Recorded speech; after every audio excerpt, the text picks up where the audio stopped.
আমার বাসার কাজের মেয়েটার বয়স 13। মেয়েটার নাম সুখী। ওই দিন সুখীর খুব পেট ব্যথা হওয়ার কারণে আমি তাকে ডাক্তারের কাছে নিয়ে যাই। ডাক্তার সুখী চেক আপ করে বলল সুখী মা হতে চলেছে। কথাটা শুনে যেন আমার মাথায় আকাশ ভেঙে পড়লো, কারণ এটা কিভাবে সম্ভব? সুখী অবিবাহিত, আর বাসায় আমি আর অরণ্য ছাড়া কেউ নেই। তাহলে সুখীর এই অবস্থা কেন হবে? আমার স্বামী অরণ্য সুখীকে একদম মেয়ের মতো মামা বলে ভালোবাসি। বিয়ের অনেকদিন পরও আমাদের কোনো সন্তান হয়নি, তাই আমরা দুজনেই সুখীকে নিজের মেয়ের মতো ভালোবাসি। সুখীকে আসলে আমরা কাজের জন্য আনিনি। আমি সারাদিন বাসায় একা থাকি, তাই অরণ্য সুখীকে নিয়ে আসছে যাতে করে আমার যেন একা না লাগে। কিন্তু সুখীর এই হাল কে করলো? আমি এপিট ওপিট ভেবেও যেন কিচ্ছু পাচ্ছিলাম না, তাই কিছুটা বিস্মিত হয়ে ডাক্তারকে বললাম, আপনি হয়তো কোথাও ভুল করছেন। এত ছোট বাচ্চা প্রেগনেন্ট হবে কি করে? আর ওর তো এখনো বিয়েই হয়নি। ডাক্তার আমাকে জোর দিয়েই বলল সুখী প্রেগনেন্ট অ্যান্ড 2 মাস রানিং। আমি ডাক্তারের কথা বিশ্বাস করতে পারছিলাম না, কিন্তু সব রিপোর্ট সাক্ষী দিচ্ছে যে সুখী আসলেই মা হতে চলেছে। তাই বিশ্বাস না করেও পারছিলাম না। তাহলে কি অরণ্য সুখীর সাথে এমন করেছে?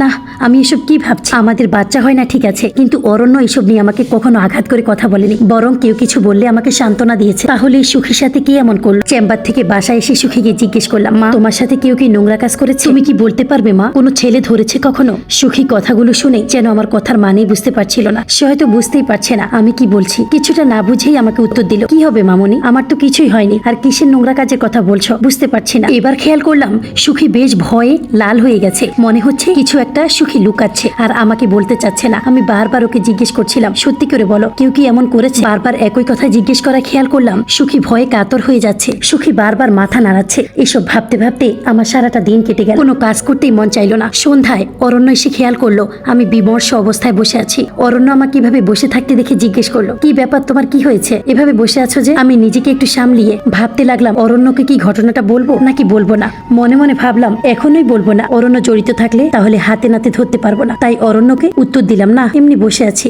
মনটা ভালো লাগছে না। সুখীর পেট ব্যথা ছিল, তাই ওকে ডাক্তারের কাছে নিয়ে গিয়েছিলাম। সুখীর পেট ব্যথার কথা শুনে অরণ্য যেন বেশ অস্থির হয়ে উঠলো। অস্থির হয়ে বলতে লাগলো, কি বললো ডাক্তার, সুখী এখন কোথায় আছে? অরণ্যের এই অস্থিরতাটা দেখে আমার কাছে কেমন জানি খটকা লাগলো। এত অস্থির হওয়ার মতো কিছু হয়নি তো। আমার জবাব শুনে অরণ্য বেশ চুপসে গেল। মুখটাকে মলিন করে বলল, অধরা, তুমি তো জানোই আমি সুখীকে মেয়ের মতো ভালোবাসি, তাই এই অস্থিরতাটা কাজ করছে। কিন্তু তুমি এমন জবাব দিলে কেন? তুমিও তো সুখীকে মেয়ের মতো ভালোবাসো, তাই না? আমার নাম অধরা, এই যে অরণ্য, উনি আমার স্বামী। আমি একজন গৃহিণী। 7 বছর প্রেম করার পর অরণ্যকে বিয়ে করি। অনেকদিন ধরে বাচ্চা না হওয়ায় অরণ্য একদিন সুখীকে এনে দিল। বলল ওকে রাস্তায় কুড়িয়ে পেয়েছে, অসহায় মেয়ে। সুখীকে দেখে আমারও বেশ মায়া লাগলো, আর ওকে নিজের কাছে রেখে দিলাম। ডাইনিং টেবিলে অরণ্য আর সুখী খাচ্ছে।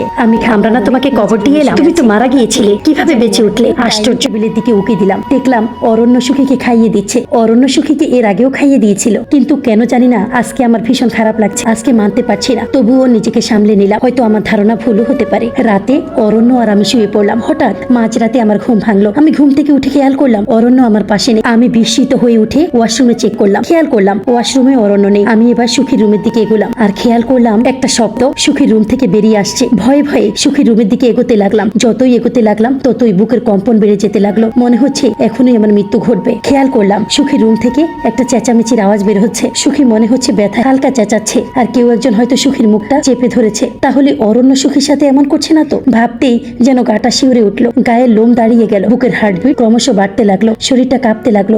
ভয়ে ভয়ে দরজাটা খুললাম। দরজা খুলে খেয়াল করলাম ঘরে কেউ নেই, কিন্তু এ ঘরে যে কেউ একজন ছিল এটার উপস্থিতি আমি ঘরে ঢুকেই টের পেয়েছিলাম। এখনো কেন জানি না মনে হচ্ছে ঘরে কেউ আছে। আশপাশ খেয়াল করলাম, দেখলাম কেউ নেই। ওয়াশরুম যখন চেক করলাম তখন কেন জানি না মনে হলো দরজা দিয়ে কেউ বের হয়ে গিয়েছিল। তাড়াহুড়া করে দরজার কাছে আসলাম, খেয়াল করলাম আশেপাশে কেউ নেই। তাহলে আমার ধারণা কি ভুল? চিন্তা করলাম আমার ধারণাটাকে ভুল না, ধারণা ভুল হওয়ার কথা না। যদি একান্তই আমার ধারণাটা ভুল হতো। খেয়াল করলাম সুখী বিবস্ত্র অবস্থায় খাটে পড়ে আছে। তার শরীরে এক সুতা কাপড়ও নেই। শরীরটার দিকে তাকিয়ে অঝরে নিজের চোখ দিয়ে পানি চলে আসে। কারণ মেয়েটার শরীরটার এই অংশগুলো কাপড় দিয়ে ঢাকা থাকে বলে আমি লক্ষ্য করতে পারিনি। সুখী সারাটা শরীরে খামচির দাগ।